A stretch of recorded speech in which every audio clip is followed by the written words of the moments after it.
I'm Joe Franz. I am with Missional Marketing. Excited to be here with you again this year. Really excited to share something. Somebody named Jason, I think, there's a couple of them, mentioned that if we come up with a really cool, kind of funny name for our tent talk, we get extra points or something. So plants, cookies, and other bite-sized snacks. Pretty much the bite-sized snacks was like whatever else I might throw in there, right? But we only have 10 minutes. Plants is talking about church plants and church campus launches, and so I'm going to talk a little bit about that, and then we'll snack on some cookie conversation here. We are who we are today because of a lot of great churches. Many of you are here, and I look forward to meeting many others, but we certainly don't pretend to have it all figured out. We're on this journey just like you are. We're trying to figure out the very best ways that we can support churches all across the country. We've worked traditionally with a lot of mega churches, but we are more and more working with churches of all sizes, including church plants. And so pretty exciting stuff. I spent 10 years on staff at a church in Ohio, 7 of those years as a communications director, a few other years as an executive pastor, and so had the opportunity to work with communications, kind of some church IT, and seeing how those worlds merge sometimes when it comes to reaching people using digital technologies.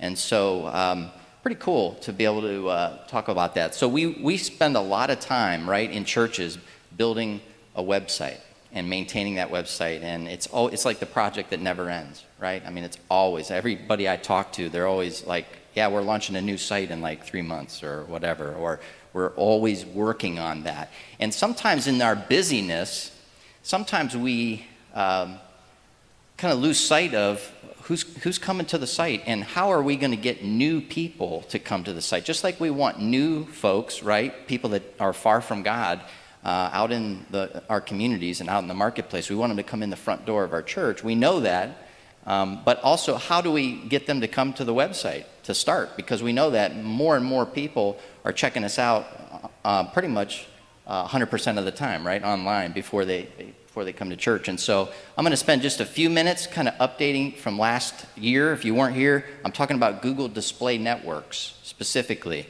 And Google talks about $45 billion being spent on banner ad advertising. Why?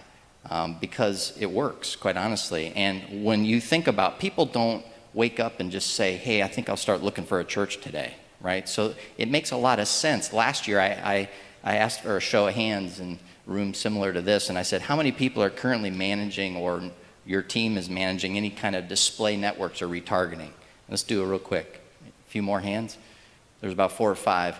There was only a couple last year, so congratulations, you've now doubled. You've now doubled that. And so Google Display Networks has hundreds of thousands of websites, and they partnered with. And so these ads show up all over the place locally as people are online surfing, they're doing the different things. And so what happens is then, through the use of retargeting technology, you're able to cookie everybody. You can tag everybody that comes to your site. So you've probably experienced this if you've been on a website like Amazon.com, you're shopping for something, you go somewhere else, and there's an ad. You're on Facebook, there's an ad for the very same thing.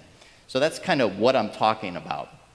And so if you're still a little fuzzy, those are banner ads, and so you begin to see them there. That was a campaign we ran for Oak Hills Church in Dallas.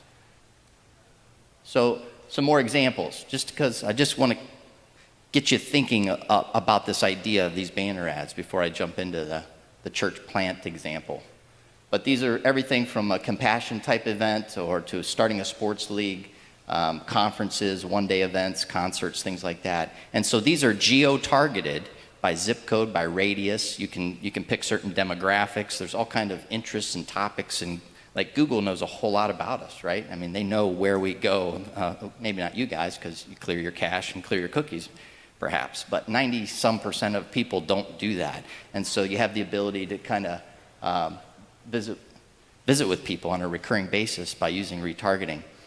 So as we started working with megachurches all around the country, they started opening up new campuses. And then we started talking with groups of people that were planting churches. And so these are just three examples in the last year that we've worked with. But you can choose your target audience. Who are you trying to reach? Are you trying to reach everybody? Are you trying to reach certain age groups, men, women, so forth? You can define the zip code, the radius. You can talk about how long do you want this to run. You can have a special landing page that your ad, somebody sees the ad, they click on it, it takes them to your specific landing page. And of course, adding the site tracking code. So we recently worked with Turning Point Church in Bonita Springs, Florida. And we were able to put the site tracking code onto the site before they ever launched a digital campaign, right? So they're tagging traffic all along, and people were kind of checking them out. They were out in the community talking to people, handing out information, said, hey, check us out, come to our website. So, those people that come to the website, they're not filling out a contact form. They're not, asking, putting their email in. Some do, for e-news and things like that. But here's a way to be able to, when people come to your website, a way to keep your message back out in front of them and hopefully have them return. So just to take this example really quick, if you look at Bonita Springs, we took a 20-mile radius around the church, ran it for 20 days, pretty much targeted all people because they wanted to make sure everybody was invited. We drove it not to a special landing page in this case, but to their homepage. It was very inviting, very much talking about their new church. And of course, the site tracking code was in place. So over that 20-day period, anybody who was living, working, playing, using the internet in that 20-mile radius, there was a chance, an opportunity for someone to see that ad through any type of mobile device, laptop, whatnot. And so in that particular case, there were 152,000 impressions.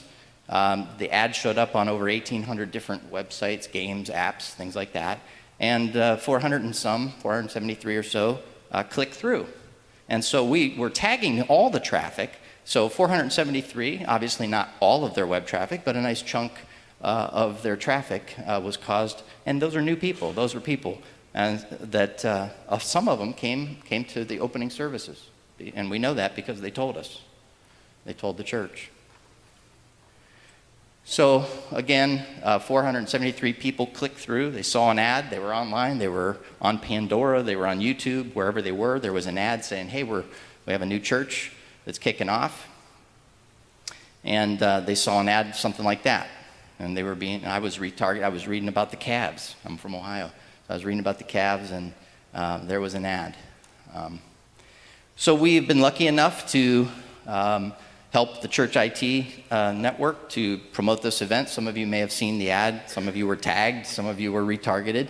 And I've heard from some of you that you saw the ad on different sites. We did kind of a West Coast, East Coast thing. Here's a judge report. It's an Alexa score 129. So it showed up on there. It showed up. It doesn't matter. It shows up on all kinds of sites. It doesn't matter. It really cares about where you are or where you've been is how it serves that up.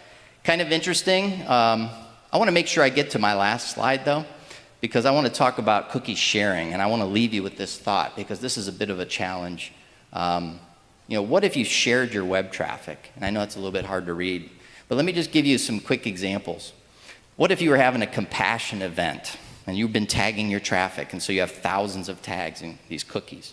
And you were having a compassion event coming up. And of course, you're announcing it, you're promoting it, it's in your e-news. But anybody and everybody who's been to your website, now if you share your web traffic or your cookies with compassion, they have the ability to run an ad campaign and put it out there in front of your web traffic for the weeks leading up to the event. Or what if you were partnering with some of your business owners in a community, and you were getting ready to plant another campus, and you shared web traffic with them, and vice versa. So they're allowing you as the church to run ads against their web traffic. And so all of a sudden they have the opportunity now to talk to their customer base and talk to their web traffic really, and let them know. Or some other ideas. It's really just want to get your gears turning on that, because I do believe as we begin, and I know you're all here because you're very kingdom-minded, I think as we begin to see these and don't guard them so closely, and we share them, I think we can see a big impact for Christ. Thanks.